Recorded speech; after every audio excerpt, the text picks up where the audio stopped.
virüsten dolayı ne yazık ki bir araya gelme imkanımız yok. Mecbur buranın Sağlık Bakanlığı'nın belirlediği kurallara uyuyoruz. Şu anda telekonferans niteliğinde inşallah böyle görüşeceğiz ve Avrupa Yetim Evi'nin Ramazan 2020 programını inşallah böyle konuşacağız. Tabii çok güzel bir sistem. Öncelikle yani bu sistemle ilgili emeği geçen kardeşlerimizden Allah razı olsun.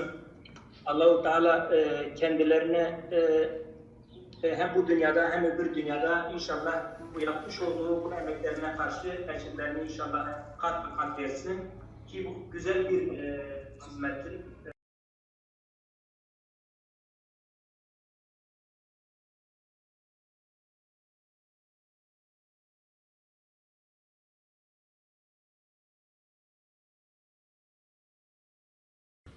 Liebe Freunde, liebe Mitbürger, in diesen schwierigen Zeiten dürfen wir hilfsbedürftige ältere Menschen und die Waisenopfer nicht vergessen.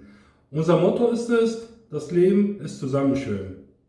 Très chers amis, en cette période difficile, n'oubliez pas les orphelins, les victimes et les personnes âgées.